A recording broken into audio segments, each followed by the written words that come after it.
तुमने जो जिहाद का रास्ता चुना है वो रास्ता तुम लोगों को सीधा जन्नत में लेकर जाएगा।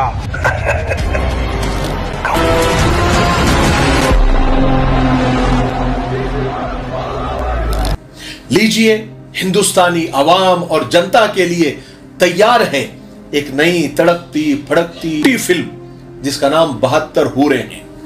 देखिए और मजे लीजिए। अब महीने 2 महीने इसी में सब बिजी रहेंगे। हिंदू मुस्लिम की खूब राजनीति होगी। गोदी मीडिया में इस्लाम और मुसलमानों को खूब बदनाम किया जाएगा।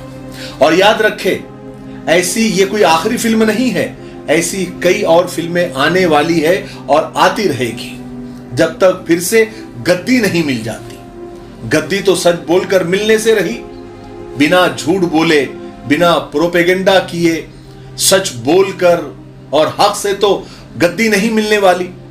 तो आपके लिए इस्लामोफोबिया पैदा करने वाली, मुसलमानों से डराने वाली, इस्लाम को बदनाम करने वाली और फिल्में तैयार हैं, कुछ बन रही है और कुछ दिनों में वो भी आप लोगों को परोस दी जाएगी। और ट्रोल आर्मी, बेरोजगार और 2-2 रुपए में ट्वीट करने वाले जो लोग हैं वो अपने काम पर लग चुके हैं। आप ट्विटर पर जाकर देख सकते हैं 72 हूरे का जो हैशटैग है वो ट्रेंडिंग में है। हमारे देश का ये दुर्भाग्य है कि हिंदू मुस्लिम किए बिना यहां कोई स्टार बन ही नहीं रहा। जिसको भी स्टार बनना है, मंत्री बनना है, गद्दी चाहिए, उसको हिंदू मुस्लिम करना ही पड़ रहा है। विकास, तरक्की, डेवलपमेंट के नाम से तो कुछ भला होने वाला नहीं है। भला होगा तो हिंदू मुस्लिम को लड़ाकर ही, नफरत फैलाकर ही, फिरका परस्ती से ही। बहरहाल आज हम 72 हूरे फिल्म में जो आ रही है उसके बारे में बात कर रहे हैं, उसके बारे में बात करने वाले हैं। इस फिल्म के टीजर को देखकर ऐसा लग रहा है और इसके कमेंट पढ़कर भी ऐसा लग रहा है कि जैसे मुसलमानों को यह कहा जाता है कि तुम कत्ल करो, तुम दहशतगर्दी करो और मर जाओ, शहीद हो जाओ और तुमको जन्नत मिलेगी और वहां पर 72 हूरें मिलेगी। इस तरह से मुसलमानों को और इस्लाम को बदनाम किया जा रहा है। सबसे पहली बात तो यह है कि इस्लाम किसी मासूम के कत्ल की इजाजत हरगिज नहीं देता। अरे इस्लाम तो एक इंसान के कत्ल को पूरी इंसानियत का कत्ल बताता है। आतंकवाद और दहशतगर्दी करने वाले और मासूमों की जान लेने वाले, इनको हूरे तो क्या जन्नत भी नसीब नहीं होगी, कभी भी नहीं। जन्नत तो क्या जन्नत की हवा भी नहीं लगेगी। हूरे तो दूर की बात है। और ये मैं अपने दिल से नहीं कह रहा हूं, ये कुरान में इसका तस्किरा है, हदीसों में इसका तस्किरा है, हमारे नबी पाक सल्लल्लाहु अलैहि वसल्लम ने इसका तस्किरा किया है। ऐसी सैकड़ों हदीसें हैं कि ऐसे मासूमों का खून बहाने वाले लोग, कभी इनको जन्नत की हवा तक नहीं लगेगी। हो सकता है कि उनके नाम मुसलमानों जैसे हो, जैसे हर धर्म में अच्छे और बुरे लोग होते हैं, ऐसे ही ये लोग भी बुरे हैं और भटके हुए लोग हैं। इनको दुनिया में भी सख्त से सख्त सजा मिलनी चाहिए, आखिरत में तो अल्लाह देगा ही देगा। अब बात करते हैं जन्नत का और हूरों का, जो असल टॉपिक है। आपको क्या लगता है कि सिर्फ कुरान और हदीस में और इस्लाम में ही ये हूरों का और जन्नत का, जहन्नम का तस्करा मिलता है, या इस्लाम में ही सिर्फ जन्नत और हूरों की बात करता है? नहीं, ऐसा हरगिज नहीं है। आपको बेवकूफ बनाया जा रहा है। बल्कि और धर्मों में भी जन्नत और जहन्नम और स्वर्ग और नर्क, हेल और हेवन का तस्करा है। बल्कि हिंदू धर्म में भी जन्नत को स्वर्ग और जहन्नम को नर्क और हूरों को अप्सरा कहा गया है। और हिंदू ग्रंथों में स्वर्ग और अप्सराओं का तस्करा खुला खुला मिलता है। स्वर्ग और नर्क का जिक्र दूसरे धर्मों में भी है। जहां तक मेरी मालूमात है मैं आपको बताता हूं और प्रूफ के साथ बताता हूं, ताकि आपको पता चले कि हकीकत क्या है, फैक्ट क्या है।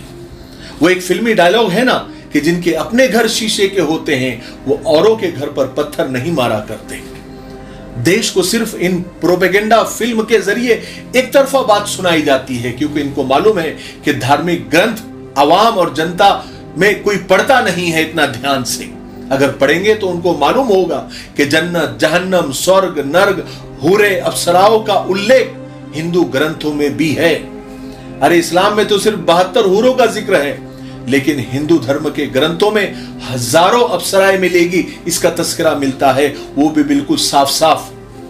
जैसे आप बाजू में स्क्रीनशॉट देख सकते हैं, भगवत गीता में चैप्टर नंबर 2 वर्स नंबर 37 में कृष्ण जी अर्जुन को बोल रहे हैं कि अगर आप जंग में लड़ते लड़ते शहीद हो जाएंगे तो आप स्वर्ग में जाएंगे और वहां आपको अप्सराएं मिलेगी, यानी हूरें मिलेंगी, और अगर आप जीत जाते हैं तो आप दुनिया पर हुकूमत करेंगे।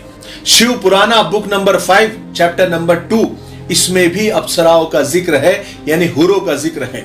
महाभारत में बुक नंबर 12 चैप्टर नंबर 98 में लिखा है कि जो शहीद होगा उसके लिए 1000 अप्सराएं इंतजार कर रही होगी स्वर्ग में, जिनके साथ ये जाकर संबंध बनाएंगे। इसके अलावा भी आप देखिए Devi Bhagavatam book number 4 chapter number 6, आगे और देखिए स्कंदा पुराना में 31177, Brahma Purana chapter number 59, Shrimad Bhagavatam book number 8 chapter number 8 verse number 7, सब में, बल्कि हर धर्म ग्रंथों में अप्सराओं का यानी हूरों का जिक्र है।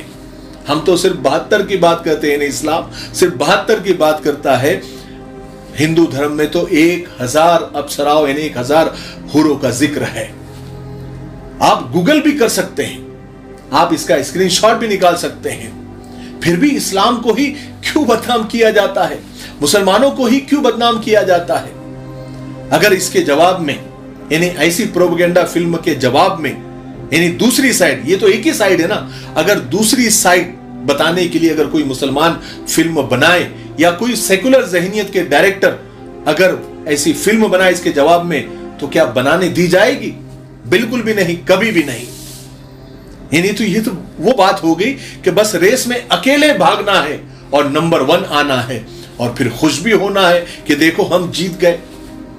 मेरे भाइयों बहनों, इससे ये साफ हो जाता है कि ये सब सियासी हथकंडे हैं, प्रोपेगेंडे हैं, डिवाइड एंड रूल की पॉलिसी है, ध्यान भटकाने की साजिश है कि जनता का ध्यान असल मुद्दों से हटा रहे और इन्हीं फालतू मुद्दों में वो हमेशा बिजी रहे।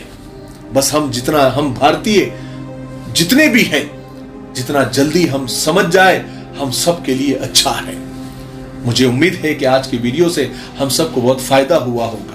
तब तक मेरे लिए, पूरी उम्मत के लिए, पूरी इंसानियत, पूरी मानवता के लिए और हमारे प्यारे मुल्क भारत के लिए, यहाँ की अमन शांति तरक्की उन्नति के लिए खूब दुआएं करते रहे। अस्सलामु अलैकुम व रहमतुल्लाहि व बरकातुहू। दोस्तों, भाइयों, साथियों, लीजिए आपकी सेवा में हम एक ऐसा हलवा पेश कर रहे हैं जिसका नाम यंग राइडर है, जो सरकार से मान्यता प्राप्त है, मंजूर शुदा है, जिसका कोई साइड इफेक्ट नहीं, 100% आयुर्वेदिक। ये हलवा न सिर्फ आपकी मर्दाना कमजोरी को भरपूर ताकत में बदल देगा, आपकी वीर्य मणि धातु को गाढ़ा करेगा, आपकी टाइमिंग को बढ़ाएगा, बल्कि आपके नर्वस सिस्टम को ताकत देकर आपको एक हेल्दी मर्द बना देगा। खर्च कम, फायदे अनेक। एक मर्तबा जरूर आजमा लीजिए, देख लीजिए, जिंदगी भर आप याद रखेंगे।